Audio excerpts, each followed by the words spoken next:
The race is now on. Firefighters in Southern California are working around the clock to contain a fast-moving wildfire. The Saddle Ridge fire, which broke out Thursday night, has so far destroyed 31 homes and burned more than 7,500 acres.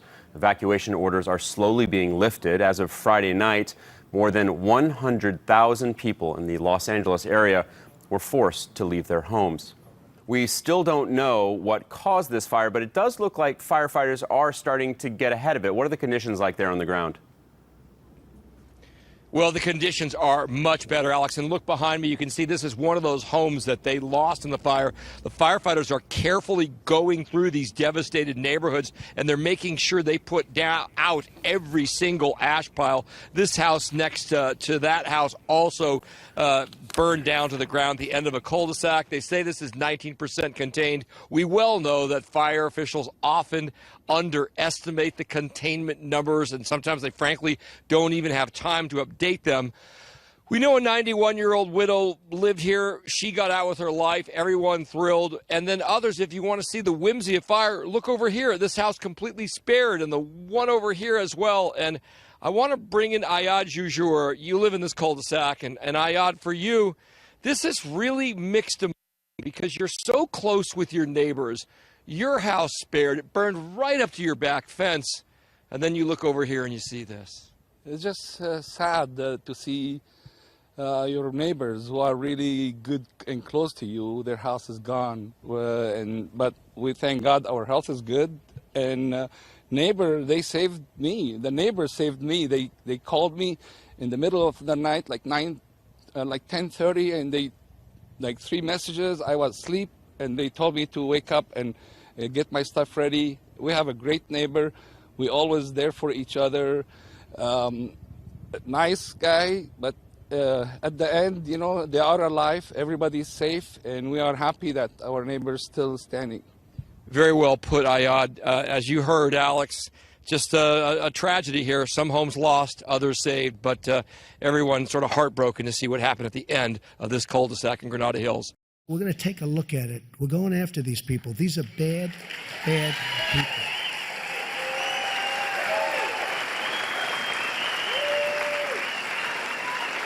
I actually told my lawyers, I said, sue him anyway. He's got immunity, but they can't mean immunity for that. I said, sue him anyway, even if we lose, the American public will understand. And sue Nancy Pelosi. Or maybe we should just impeach them. Because they're lying, and what they're doing is a terrible thing for our country. This, the scene from a powerful typhoon that just made landfall in Japan, and it is causing a great deal of damage there. Heavy rain and strong wind have sent waves crashing onto the shore. In one area, at least one person was killed, 33 others injured when a tornado touched down. Several parts of that country are under the highest weather warning. More than 900,000 people are under an evacuation order. CNN is live in the middle of it all in Tokyo with our Paula Hancock. Paula, tell us about what you're feeling, seeing, and experiencing right now.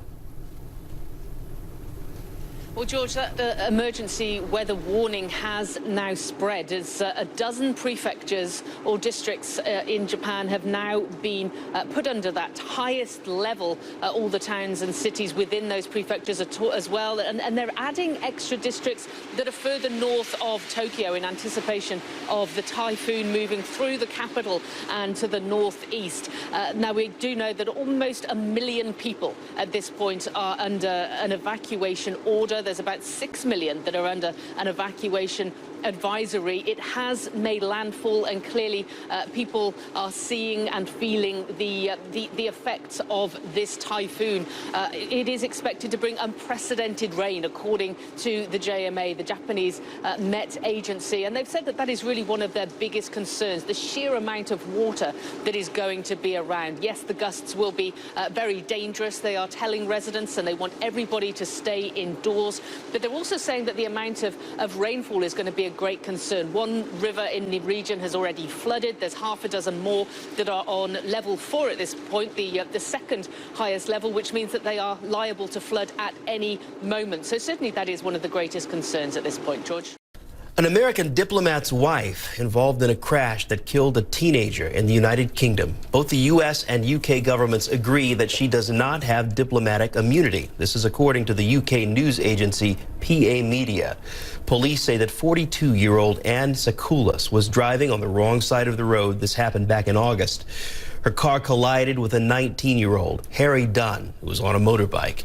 She apparently assured UK police that she would remain in the country, but shortly afterwards, Sakoulas returned to the United States claiming diplomatic immunity. Now, PA Media report the U.S. and UK governments say, quote, immunity is no longer pertinent in her case. That could allow UK officials to seek her extradition so that she could be prosecuted. The pro baseball player who died of an overdose earlier this year, well, new reporting that he got the drugs allegedly from a team employee. So ESPN is reporting that Los Angeles Angels communication director Eric Kay told the DEA that he gave the narcotic oxycodone to Tyler Skaggs just a few days before the 27-year-old pitcher was found dead in his hotel room. That was in July. Kay also reportedly told the DEA about 5 other players he believed were taking opiates while they were with the team. Now, the Angels organization has denied the allegations. They told CNN Sports it does not know anything about players abusing drugs or that they were getting them from a team employee. Now, in a statement, the Skaggs family says they are awaiting the results of that investigation. We went from a welfare check to a woman being killed by the cops. Outrage is building over the actions of a Fort Worth, Texas police officer. Saturday morning, just before 2:30 a.m., police were called to the home of 28-year-old Atatiana Jefferson after neighbors noticed her front door was open. Heavily edited body camera video released by Fort Worth police picks up what happens next. After police peer through the front door, they walk the perimeter of the property when suddenly, police say, an officer spots someone standing near a window. Put your hands up! Show me your hands! The medical examiner identified the woman who the officer shot as Jefferson. She died at the scene. James Smith says he's the concerned caller who first alerted police.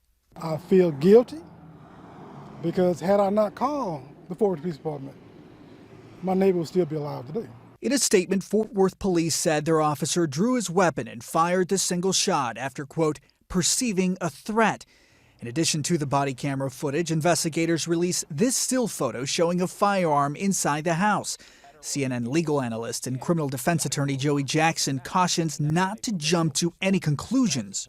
You're going to release the fact that she has a gun in the home as perhaps what? To suggest she had a gun and that we were perhaps fearful for our life? There's no indication where that gun was. There's no indication she had that gun. There's no indication that she should not have had the gun. CNN has requested the unedited body camera footage. A police spokesperson said nothing additional will be released at this time and that the department, quote, shares the deep concerns of the public and is committed to completing an extremely thorough investigation.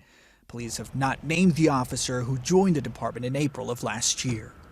In addition to requesting the unedited body camera video, we have also put in a request for the incident report and dispatch recordings where we could potentially hear the initial call for service that prompted this to begin with late Friday, early Saturday morning. We should note that the police officer involved here, Fred, he has been placed on administrative leave pending the outcome of the investigation. We also reached out to the Fort Worth Police Officers Union for comment, and they have not immediately responded.